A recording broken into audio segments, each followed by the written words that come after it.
인생은 마치 강물과 같다고 합니다. 젊을 때는 힘차게 흘러가지만 나이가 들수록 점점 느려지고 때로는 막히는 곳도 생기지요. 특히 60세를 넘어서면서 많은 분들이 공통적으로 겪는 문제가 하나 있습니다. 바로 걷기가 점점 힘들어진다는 것입니다. 혹시 여러분도 이런 경험이 있으신가요? 예전에는 아무렇지 않게 할 수 있었던 동네 한 바퀴 산책이 이제는 부담스럽게 느껴지시나요? 계단을 몇 개만 올라도 숨이 차고 무릎이 아파서 걷는 것이 두려워지셨나요? 장을 보러 마트에 갔다가 다리가 아파서 중간에 앉아서 쉬어야 했던 경험은 없으신가요? 서울 강동구에 사시는 김영순 할머니도 바로 그런 분 중 한 분이셨습니다. 5년 전만 해도 매일 아침 올림픽공원을 한 바퀴 돌며 하루를 시작하셨던 김 할머니는 어느 순간부터 걷기가 너무 힘들어지기 시작했습니다. 무릎이 시큰거리고 조금만 걸어도 숨이 차며 다리에 힘이 빠져서 넘어질까봐 두려웠다고 합니다. 결국 집 밖으로 나가는 것조차 꺼리게 되었고 점점 우울해져서 가족들까지 걱정하는 상황이 되었습니다. 하지만 지금의 김 할머니는 어떨까요? 놀랍게도 매일 아침 6시에 일어나서 한강공원에서 1시간씩 걷기 운동을 하시고 주말에는 손주들과 함께 남산타워까지 걸어 올라가실 정도로 건강해지셨습니다. 주변 사람들은 도대체 무슨 일이 일어난 거냐며 깜짝 놀라고 있습니다. 부산 해운대구에 사시는 박철수 할아버지의 이야기도 마찬가지입니다. 당뇨병 합병증으로 발끝 감각이 둔해지고 걸을 때마다 무릎과 허리가 아파서 거의 집에만 계셨습니다. 의사는 꾸준한 운동이 필요하다고 했지만 걷는 것 자체가 고통이었기 때문에 어떻게 시작해야 할지 막막했다고 합니다. 하지만 올바른 방법을 알고 실천한 지 8개월 만에 하루 7,000보씩 걷고 계시며 혈당 수치도 현저히 개선되었습니다. 대구 수성구의 이순자 할머니 75세는 골다공증과 관절염 때문에 한번 넘어진 후로는 걷기가 너무 무서웠다고 합니다. 뼈가 약해져서 조금만 잘못해도 큰 부상을 입을 수 있다는 두려움 때문에 거의 외출을 하지 않았습니다. 하지만 지금은 어떨까요? 매주 3회씩 등산 모임에 참가하시고 작년에는 지리산 둘레길까지 완주하셨다고 합니다. 도대체 이분들에게 무슨 일이 일어난 걸까요? 혹시 특별한 약이나 비싼 치료를 받으신 걸까요?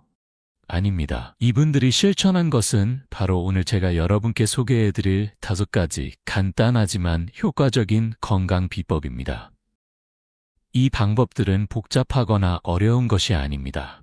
특별한 장비나 비용이 들지도 않습니다.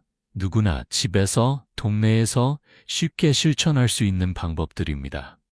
하지만 이 간단한 방법들을 제대로 알고 꾸준히 실천하면 놀라운 변화를 경험할 수 있습니다. 여러분도 혹시 이런 생각을 하고 계시진 않나요? 나이가 들면 몸이 약해지는 게 당연하지 않나? 이제 와서 운동을 해봤자 소용없을 것 같은데 넘어져서 다칠까봐 무서워서 어떻게 움직여? 하지만 전문가들은 말합니다. 나이가 들어서도 올바른 방법으로 꾸준히 걷기 운동을 하면 근력을 유지하고 균형 감각을 개선하며 심지어 인지 기능까지 향상시킬 수 있다고 합니다.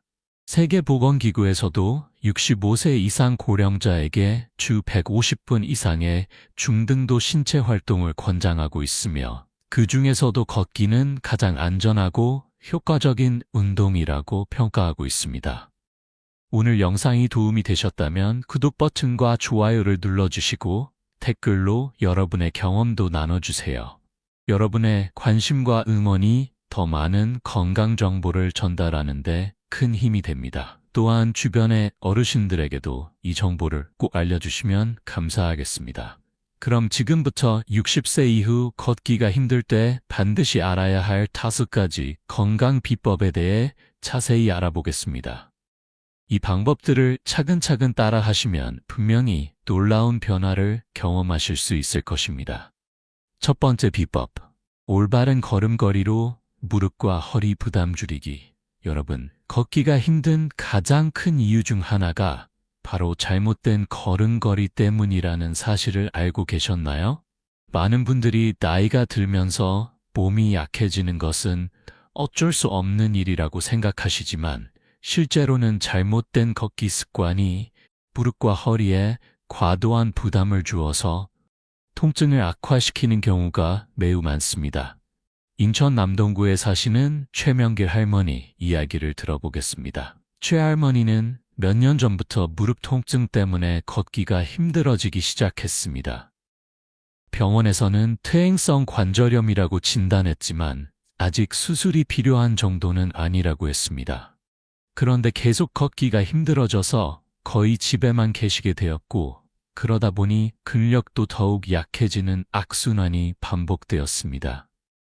그런데 우연히 동네 보건소에서 운영하는 어르신 걷기 교실에 참가하게 되었고 그곳에서 올바른 걸음걸이를 배우게 되었습니다.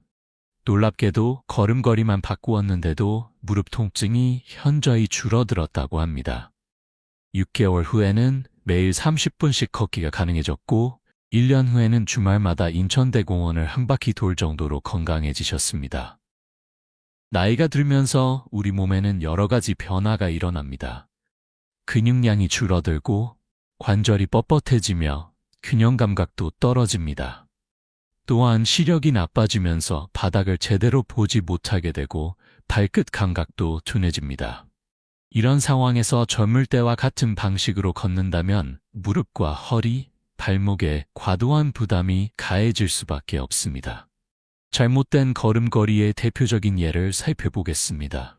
첫째, 많은 어르신들이 발을 끌듯이 걷는 모습을 보입니다. 발을 충분히 들어 올리지 못하고 바닥에 끌면서 걷게 되면 넘어질 위험이 높아질 뿐만 아니라 무릎과 발목 관절에도 비정상적인 압력이 가해집니다. 둘째, 상체를 앞으로 굽히고 걷는 경우가 많습니다. 균형을 잡기 위해서 또는 시야를 확보하기 위해서 고개를 숙이고 걷게 되는데 이렇게 되면 척추에 부담이 가중되고 호흡도 어려워집니다. 셋째, 보폭을 너무 크게 하거나 반대로 너무 작게 하는 경우도 문제입니다. 보폭이 너무 크면 무릎에 충격이 가해지고 너무 작으면 비효율적인 걸음이 되어 쉽게 피곤해집니다. 넷째, 발 뒤꿈치부터 강하게 땅에 내딛는 경우입니다. 이렇게 걸으면 무릎 관절의 체중의 3~4배에 달하는 충격이 가해지면서 관절염이 악화되고 통증이 심해집니다. 다섯째, 발끝이 안쪽이나 바깥쪽으로 향하여 걷는 경우입니다. 이렇게 되면 무릎과 골반에 비정상적인 압력이 가해지면서 통증의 원인이 됩니다. 그렇다면 올바른 걸음걸이는 어떤 것일까요? 단계별로 자세히 알아보겠습니다. 1단계, 올바른 자세 만들기. 먼저 상체를 곧게 세우는 것이 중요합니다. 마치 머리 위에서 실이 당기고 있다고 상상하면서 목과 등을 곧게 펴세요. 턱은 가볍게 당기고 시선은 전방 10~15m 앞을 바라보는 것이 좋습니다. 너무 먼 곳을 보면 고개가 올라가고 너무 가까운 곳을 보면 고개가 숙여지기 때문입니다. 어깨는 자연스럽게 내리고 긴장을 풀어주세요. 어깨에 힘이 들어가면 목과 등 근육까지 경직되어 금세 피곤해집니다. 팔은 편안하게 몸 옆에 두고 걸을 때 자연스럽게 앞뒤로 흔들어주는 것이 좋습니다. 팔의 움직임은 걷기의 리듬을 만들어주고 균형을 잡는 데도 도움이 됩니다. 2단계, 발 움직임. 익히기 걸을 때는 발 뒤꿈치부터 발가락 끝까지 순서대로 부드럽게 체중을 이동시켜야 합니다. 발 뒤꿈치가 먼저 땅에 닿고 그 다음 발바닥 전체, 마지막에 발가락 끝으로 체중이 이동하면서 뒤로 밀어내듯이 걸어야 합니다. 마치 발바닥 전체로 땅을 굴리듯이 걷는다고 생각하시면 됩니다. 발끝은 11자로 만들어 평행하게 걷는 것이 중요합니다. 거울 앞에서 걸어보시거나 바닥에 일직선을 그어놓고 그 선을 따라 걸어보시면서 연습하시면 됩니다. 처음에는 어색할 수 있지만 계속 의식적으로 연습하면 자연스러워집니다. 보폭은 자신의 키에서 100을 뺀 센티미터 정도가 적당합니다. 예를 들어 키가 160cm라면 보폭은 60cm 정도로 하는 것이 좋습니다. 보폭이 너무 크면 무릎에 부담이 가고 너무 작으면 비효율적입니다. 자신에게 맞는 적절한 보폭을 찾아서 일정하게 유지하는 것이 중요합니다. 3단계, 호흡과 리듬 맞추기. 걷기에서 호흡은 매우 중요합니다. 3, 4걸음에 한 번씩 코로 숨을 들이마시고 다시 3, 4걸음에 한 번씩 입으로 길게 내쉬는 것이 좋습니다. 이렇게 하면 산소 공급이 원활해지고 지구력도 향상됩니다. 처음에는 의식적으로 해야 하지만 익숙해지면 자연스럽게 몸이 기억하게 됩니다. 걷는 속도는 옆 사람과 대화할 수 있을 정도로 하는 것이 적당합니다. 너무 빠르면 금세 지치고 너무 느리면 운동 효과가 떨어집니다. 1분에 100-120보 정도의 속도가 적당하다고 할 수 있습니다. 4단계, 점검과 교정. 올바른 걸음걸이를 연습할 때는 처음에는 거울 앞에서 자신의 모습을 확인하면서 걷거나 가족들에게 자신의 걸음걸이를 점검해달라고 부탁한 것도 좋은 방법입니다.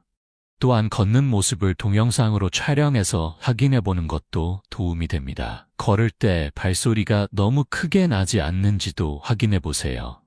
발소리가 크다는 것은 발을 너무 강하게 내딛고 있다는 의미일 수 있습니다. 고양이처럼 조용하고 부드럽게 걷는 것을 목표로 하세요. 광주 북구에 사시는 김동호 할아버지는 처음에는 올바른 걸음걸이가 너무 어색하고 불편했는데 2주 정도 의식적으로 연습하니까 자연스러워졌다며 그 후로는 같은 거리를 걸어도 훨씬 덜 피곤하고 무릎도 아프지 않다고 말씀하셨습니다. 올바른 걸음걸이의 효과는 생각보다 빠르게 나타납니다.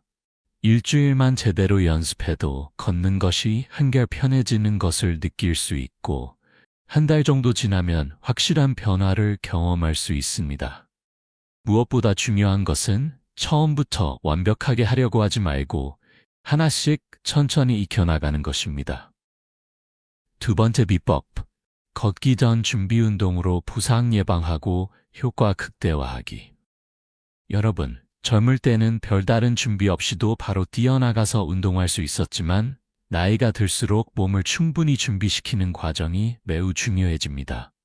마치 차를 운전하기 전에 시동을 걸고 워밍업을 하는 것처럼 우리 몸도 운동 전에 충분한 준비가 필요합니다. 울산 동구에 사시는 박영수 할아버지 씨의 경험을 들어보겠습니다. 박 할아버지는 건강을 위해 걷기 운동을 시작하기로 결심하고 어느 날 갑자기 집에서 나가자마자 빠른 걸음으로 걷기 시작했습니다. 그런데 10분도 안 되어 종아리에 쥐가 나서 한동안 움직일 수 없었고 그 다음 날은 온몸이 뻐근해서 걷기는커녕 일상생활도 힘들었다고 합니다. 그 일이 있은 후 박 할아버지는 걷기 운동을 포기할 뻔했지만 동네 보건소 간호사의 조언으로 준비 운동의 중요성을 알게 되었습니다. 그 이후로는 반드시 5분간의 준비 운동을 하고 나서 걷기 시작하는데 그 덕분에 지난 3년 동안 단 한 번도 다치지 않고 건강하게 걷기 운동을 이어가고 계십니다. 지금은 매일 아침 태화강 둔치에서 1시간씩 걷기 운동을 하시며 주변 분들에게 준비 운동의 중요성을 전파하고 계십니다. 나이가 들면서 우리 몸에는 여러 가지 변화가 일어납니다. 근육은 더 뻣뻣해지고 탄력성이 떨어지며 관절의 윤활액도 줄어들어 움직임이 둔해집니다. 혈액순환도 느려져서 근육과 관절에 충분한 산소와 영양분이 공급되는 데 시간이 걸립니다. 또한 신경계의 반응 속도도 느려져서 갑작스러운 움직임에 대응하기 어려워집니다. 이런 상태에서 갑자기 운동을 시작하면 근육이나 인대가 늘어나거나 찢어질 위험이 높아집니다. 특히 무릎, 발목, 허리는 걷기 운동에서 가장 많이 사용되는 부위이므로 충분히 준비시켜 주어야 합니다. 또한 심장과 폐도 갑작스러운 운동에 대비할 수 있도록 서서히 준비시켜 주는 것이 중요합니다. 준비 운동을 하지 않고 갑자기 운동을 시작했을 때 생길 수 있는 문제들을 살펴보겠습니다. 첫째, 근육경련이나 쥐가 날 수 있습니다. 차가운 근육이 갑자기 수축하면서 심한 통증을 유발할 수 있고 심한 경우 며칠 동안 걷기 어려울 수도 있습니다. 둘째, 관절 부상의 위험이 높아집니다. 관절이 충분히 풀리지 않은 상태에서 움직이면 연골이나 인대에 손상이 생길 수 있습니다. 셋째, 심혈관계에 급격한 부담을 줄 수 있습니다. 갑자기 심박수가 올라가면서 혈압이 급상승하고 이는 고혈압이나 심장병이 있는 분들에겐 매우 위험할 수 있습니다. 넷째, 운동 효과가 떨어집니다. 몸이 제대로 준비되지 않은 상태에서는 같은 운동을 해도 효과가 반감됩니다. 그렇다면 어떤 준비 운동을 해야 할까요? 60세 이후 걷기 운동에 최적화된 5분 준비 운동을 단계별로 소개해 드리겠습니다. 1단계, 목과 어깨 풀기. 먼저 목 운동부터 시작합니다. 천천히 고개를 좌우로 돌려주세요. 오른쪽으로 천천히 돌려서 5초간 유지하고 다시 왼쪽으로 돌려서 5초간 유지합니다. 이를 3회 반복합니다. 그 다음에는 고개를 앞뒤로 천천히 숙였다 젖혔다 해주세요. 역시 각 방향으로 5초씩 유지하며 3회 반복합니다. 어깨 운동은 양손을 어깨에 올린 상태에서 팔을 앞으로 10번, 뒤로 10번 크게 돌려주세요. 그 다음에는 어깨를 위아래로 으쓱거리듯이 10번 올렸다 내렸다 해주세요. 이렇게 하면 목과 어깨의 긴장을 풀고 혈액순환을 돕습니다. 2단계, 허리와 골반 스트레칭.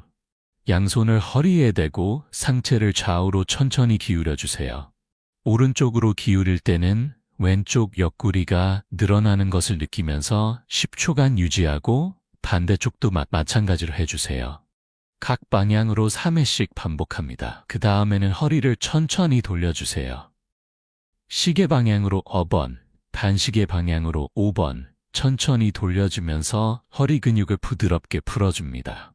이때 무릎은 살짝 구부려서 허리에 부담이 가지 않도록 주의하세요. 3단계, 다리 관절 풀기. 이 단계가 가장 중요합니다. 먼저 발목 운동부터 시작합니다. 한쪽 다리를 들어 발목을 시계 방향으로 10번, 반시계 방향으로 10번 천천히 돌려주세요. 양쪽 다리를 번갈아가며 실시합니다. 발목이 뻣뻣하신 분들은 조금 더 천천히 부드럽게 해주세요. 무릎 운동은 한쪽 다리를 들어 무릎을 가슴 쪽으로 천천히 당겨주세요. 10초간 유지한 후 천천히 내려놓습니다. 이때 허벅지 뒤쪽 근육이 늘어나는 것을 느낄 수 있습니다.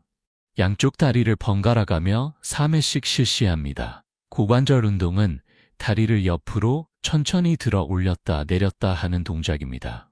너무 높이 들지 말고 편안한 범위에서 10회씩 실시하세요. 균형을 잡기 어려우시면 벽이나 의자를 잡고 하셔도 됩니다. 4단계, 종아리와 아킬레스건 스트레칭. 이 운동은 걷기 전에 반드시 해야 하는 중요한 운동입니다. 벽이나 나무에 손을 대고 한쪽 발을 뒤로 큰 보폭으로 뺀 다음 뒤꿈치를 바닥에 붙인 채로 앞다리 쪽으로 체중을 실어주세요. 뒤쪽 다리의 종아리 근육이 늘어나는 것을 느끼면서 15초간 유지합니다. 각 다리마다 2회씩 실시합니다. 아킬레스건 스트레칭은 같은 자세에서 뒤쪽 다리의 무릎을 살짝 구부려주면 됩니다.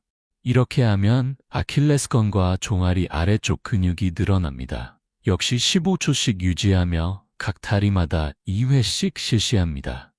추가 팁과 주의사항 준비 운동을 할 때는 절대 무리하지 마세요. 통증이 느껴질 정도로 강하게 하지 말고 약간 늘어나는 느낌 정도로만 해주세요. 또한 반동을 이용해서 튕기듯이 하지 말고 천천히 부드럽게 움직이는 것이 중요합니다. 호흡도 중요합니다. 스트레칭 할 때는 숨을 참지 말고 자연스럽게 호흡하세요. 근육을 늘릴 때 숨을 내쉬면 더 효과적입니다. 날씨가 추운 겨울에는 준비 운동 시간을 조금 더 늘려주세요. 근육과 관절이 더 뻣뻣해져 있기 때문에 충분히 풀어주는 것이 중요합니다. 반대로 너무 더운 여름에는 준비 운동도 땀을 많이 흘릴 수 있으니 수분 보충에 신경 써주세요. 창원 의창구에 사시는 이미경 할머니는 처음에는 준비 운동이 번거롭게 느껴졌는데 지금은 오히려 몸이 가벼워지는 느낌이라서 꼭 하고 나간다며 준비 운동을 하고 나면 걷기가 훨씬 수월해진다고 말씀하셨습니다. 준비 운동은 실내에서도 충분히 할 수 있으므로 날씨가 나쁜 날에는 집에서 미리 하고 나가시면 됩니다. 특히 아침에 일어나자마자 바로 나가는 것보다는 몸을 충분히 깨운 다음 준비 운동을 하고 나가는 것이 훨씬 안전합니다. 준비 운동의 효과는 즉시 느낄 수 있습니다. 준비 운동을 하고 걷기 시작하면 몸이 훨씬 가볍고 유연하게 느껴지며 같은 거리를 걸어도 덜 피곤합니다.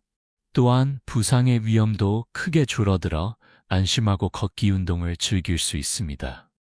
세 번째 비법, 올바른 신발 선택으로 발과 무릎 보호하기. 여러분, 걷기 운동에서 가장 중요한 장비가 무엇인지 아시나요? 값비싼 운동복도 아니고 첨단 기기도 아닙니다. 바로 신발입니다. 발에 맞지 않는 신발은 단순히 불편한 것을 넘어서 심각한 부상의 원인이 될 수 있습니다. 경주시에 사시는 정남식 할아버지 이야기를 들어보겠습니다. 정 할아버지는 건강검진에서 의사가 운동을 하라고 해서 걷기를 시작하기로 결심했습니다. 그런데 특별히 신발을 새로 살 필요가 있을까 싶어서 집에 있던 오래된 구두를 신고 걷기 시작했습니다. 처음 며칠은 괜찮았는데 일주일 정도 지나니까 발바닥에 물집이 생기고 무릎까지 아프기 시작했습니다. 참고 계속 걸었더니 발가락에 굳은 살이 생기고 발목도 붓기 시작했습니다. 결국 한 달 동안 걷기를 중단해야 했고 그 후로는 운동에 대한 두려움이 생겨서 몇 년 동안 제대로 운동하지 못했습니다. 하지만 작년에 손자가 걷기 전용 신발을 선물해주면서 다시 걷기를 시작하게 되었습니다. 같은 거리를 걸어도 발이 전혀 아프지 않고 오히려 편안했다고 합니다. 지금은 매일 5,000보씩 걷고 계시며 올해는 경주 불국사에서 석굴암까지 걸어갈 계획이라고 하십니다. 나이가 들면서 우리 발에는 여러 가지 변화가 일어납니다. 첫째, 발의 크기와 모양이 변합니다. 발가락이 구부러지거나 벌어지고 발등이 높아지거나 낮아질 수 있습니다. 또한 발의 너비도 넓어지는 경우가 많습니다. 둘째, 발바닥의 아치가 낮아집니다. 이렇게 되면 평발이 되거나 발바닥이 평평해져서 충격 흡수 능력이 떨어집니다. 셋째, 발바닥의 지방층이 얇아집니다. 젊을 때는 발바닥에 충분한 지방층이 있어서 충격을 잘 흡수했지만 나이가 들면서 이 지방층이 얇아져서 딱딱한 바닥을 걸을 때 통증을 느끼게 됩니다. 넷째, 발가락 사이사이에 굳은 살이나 티눈이 생기기 쉬워집니다. 또한 발톱도 두꺼워지고 변형될 수 있습니다. 다섯째, 발의 감각이 둔해집니다. 당뇨병이나 말초신경병증이 있는 분들의 경우 특히 발끝 감각이 떨어져서 작은 상처나 물집을 느끼지 못할 수 있습니다. 이런 상황에서 맞지 않는 신발을 신고 걸으면 여러 가지 문제가 생길 수 있습니다. 발가락에 물집이나 굳은 살이 생기는 것은 물론이고 심한 경우 발가락 변형이나 무지외반증 같은 질환까지 생길 수 있습니다. 또한 발목, 무릎, 허리까지 연쇄적으로 문제가 생길 수 있습니다.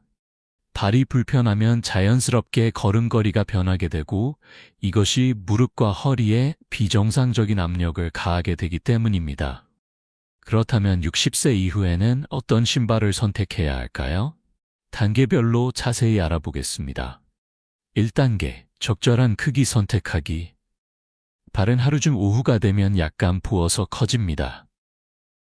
따라서 신발을 고를 때는 오후 3, 5시경에 가서 신어보는 것이 좋습니다. 아침에 신발을 사면 오후에는 너무 작게 느껴질 수 있습니다. 발가락 끝에서 신발 끝까지 1.5cm 정도의 여유 공간이 있어야 합니다.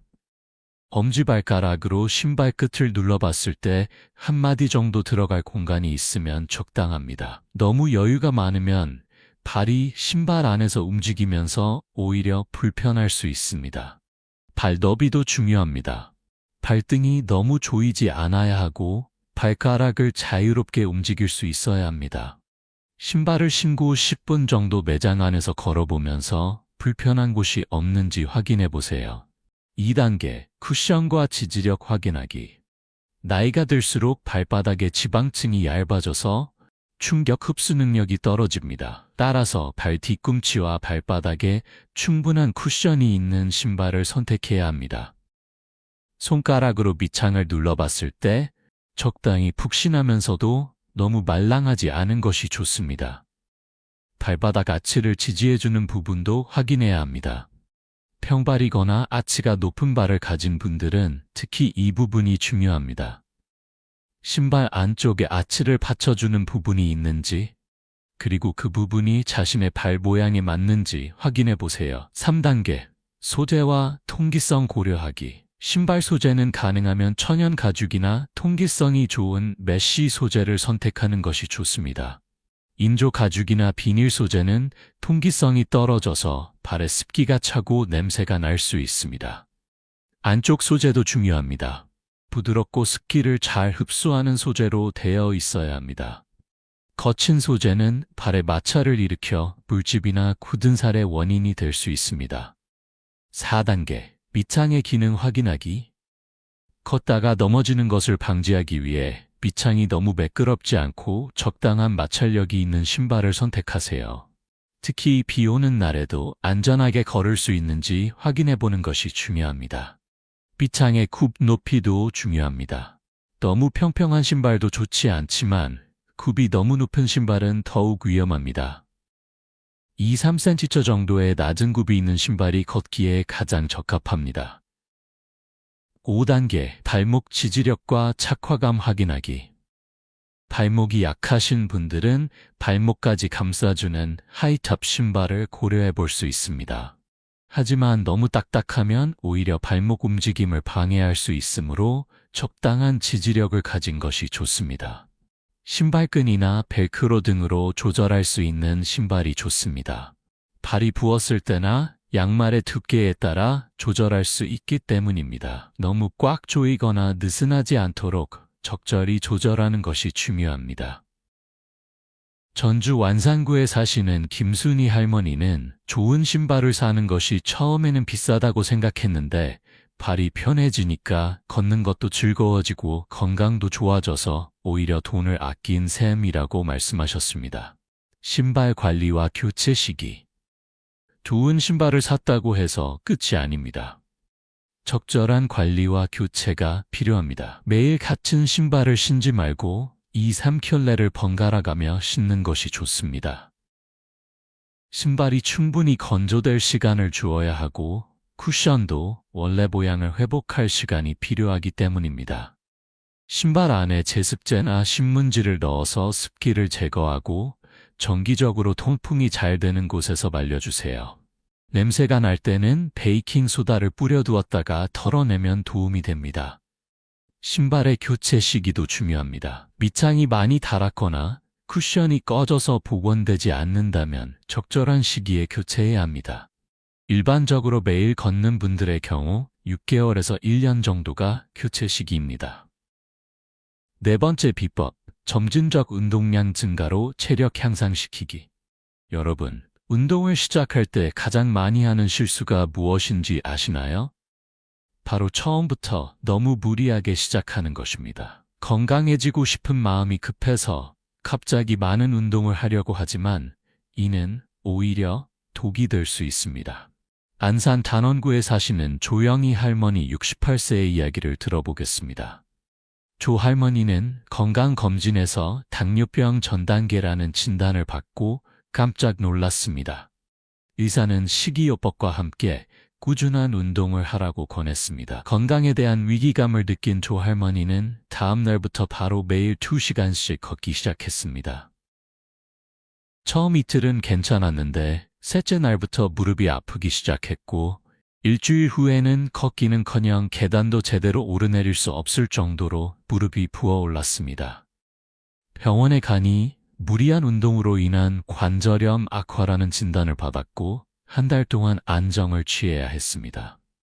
그 일이 있은 후 조 할머니는 운동에 대한 두려움이 생겨서 몇 년 동안 제대로 운동하지 못했습니다. 당뇨병 수치도 계속 악화되었고 우울감까지 생겼습니다. 하지만 작년에 동네 보건소에서 운영하는 어르신 건강교실에 참가하면서 올바른 운동 방법을 배우게 되었습니다.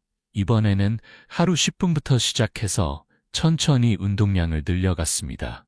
첫 달에는 하루 15분, 둘째 달에는 20분, 이런 식으로 점진적으로 늘려나갔습니다. 6개월 후에는 매일 45분씩 걷고 계시며 당뇨병 수치도 정상 범위로 돌아왔습니다. 지금은 운동이 이렇게 즐거울 줄 몰랐다며 매일 아침 시와 후 둘레길을 걷고 계십니다. 나이가 들수록 몸의 회복력이 떨어지고 갑작스러운 변화에 적응하는 능력도 약해집니다. 젊을 때처럼 갑자기 강도 높은 운동을 시작하면 다음과 같은 문제가 생길 수 있습니다.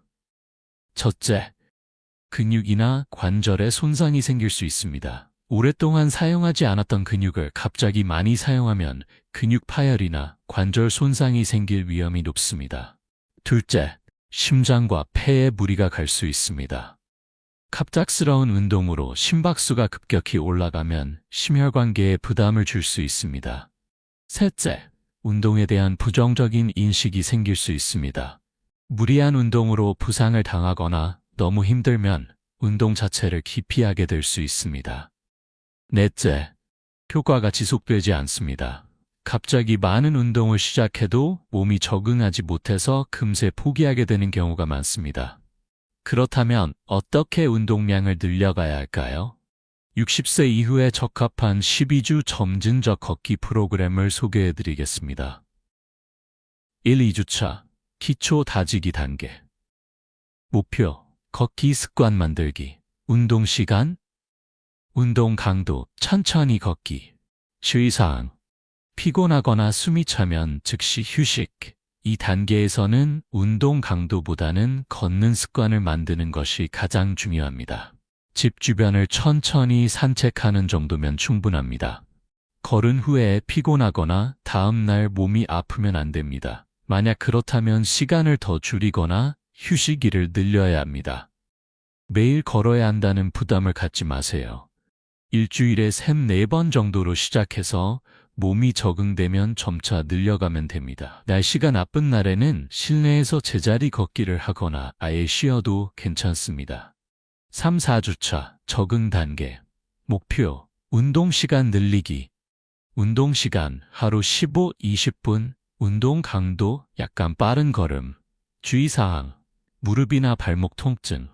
주위 몸이 걷기에 어느 정도 적응되면 시간을 조금씩 늘려보세요. 하루에 5분씩 늘리는 것보다는 일주일에 5분씩 늘리는 것이 안전합니다. 이 단계에서는 걷는 속도를 조금 높여볼 수 있지만 여전히 옆 사람과 대화할 수 있을 정도여야 합니다. 만약 무릎이나 발목이 아프다면 다시 이전 단계로 돌아가서 천천히 적응시켜야 합니다. 통증을 참고 계속 걷는 것은 절대 금물입니다. 5, 6주차 발전 단계 목표, 걷는 거리 늘리기. 운동 시간 하루 2, 30분. 운동 강도 보통 빠르기 걸음. 주의사항, 과도한 욕심 금물. 이제 걷는 거리를 조금씩 늘려보세요. 30분 정도 걸을 수 있다면 상당한 발전입니다. 이때부터는 휴대폰 앱이나 만보기로 걸음수를 재어보는 것도 좋습니다. 하루 3,000, 4,000보 정도가 목표입니다. 하지만 과도한 욕심은 금물입니다. 오늘은 더 많이 걸어보자는 생각보다는 꾸준히 같은 양을 유지하는 것이 더 중요합니다. 7, 8주차 강화 단계 목표. 운동 강도 조절하기. 운동 시간 하루 30대 40분. 운동 강도 중등, 약간 숨이 찰 정도. 주의사항, 무리한 속도 증가 금지. 몸이 완전히 적응되면 가끔 빠른 걸음으로 걷거나 약간의 언덕길을 포함시켜 보세요. 하지만 전체 운동 시간의 20% 정도만 강도를 높이고 나머지는 평상시와 같은 속도로 걷는 것이 좋습니다. 이 단계에서는 하루 5,000보 정도가 목표입니다. 하지만 매일 같은 양을 걸어야 한다는 강박을 갖지 마세요. 컨디션에 따라 조절하는 것이 중요합니다.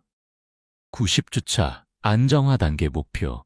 꾸준한 유지 운동. 시간. 하루 40초 50분 운동 강도 개인에 맞게 조절. 주의사항.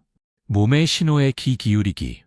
이제 자신만의 걷기 패턴을 찾아보세요. 어떤 시간에 걷는 것이 좋은지, 어떤 경로가 가장 편안한지, 어느 정도 속도가 적당한지 파악해보세요. 하루 6,000도 7,000보 정도 걸을 수 있다면 매우 훌륭합니다. 중요한 것은 몸의 신호에 귀를 기울이는 것입니다.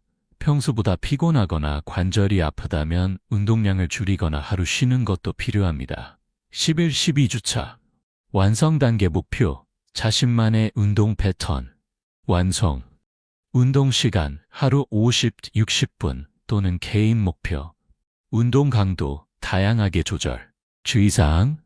지속 가능성 고려. 12주가 지나면 이제 자신만의 걷기 운동 패턴이 완성됩니다.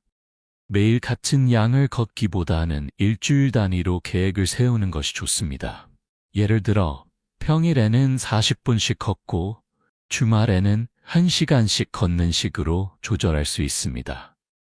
천안 동랑구에 사시는 박철민 할아버지에는 처음에는 10분도 걷기 힘들었는데 3개월 후에는 1시간도 걸을 수 있게 되었다며 무엇보다 몸이 가벼워지고 잠도 잘 오게 되었다고 말씀하셨습니다. 운동량 조절의 중요한 원칙들. 운동량을 늘려갈 때 지켜야 할 중요한 원칙들이 있습니다. 첫째, 10% 법칙을 지키세요. 매주 운동량을 늘릴 때는 이전 주의 10%를 넘지 않도록 하세요. 예를 들어 이번 주에 100분 걸었다면 다음 주에는 110분까지만 늘리는 것입니다. 둘째, 휴식의 중요성을 인정하세요. 매일 걸어야 한다는 강박보다는 일주일에 1, 2일은 충분한 휴식을 취하는 것이 오히려 더 효과적입니다. 셋째, 컨디션에 따라 유연하게 조절하세요. 몸이 피곤하거나 아픈 곳이 있다면 무리하지 말고 운동량을 줄이거나 쉬는 날로 정하세요. 넷째, 개인차를 인정하세요. 다른 사람과 비교하지 말고 자신의 속도에 맞춰 진행하세요. 누군가는 빠르게 발전할 수도 있고 누군가는 천천히 발전할 수도 있습니다. 다섯째, 즐거움을 유지하세요. 운동이 의무가 되어서는 안 됩니다. 걷기가 즐겁고 기대되는 활동이 되도록 다양한 경로를 개발하고 좋은 음악이나 팟캐스트를 들으면서 걷는 것도 좋은 방법입니다.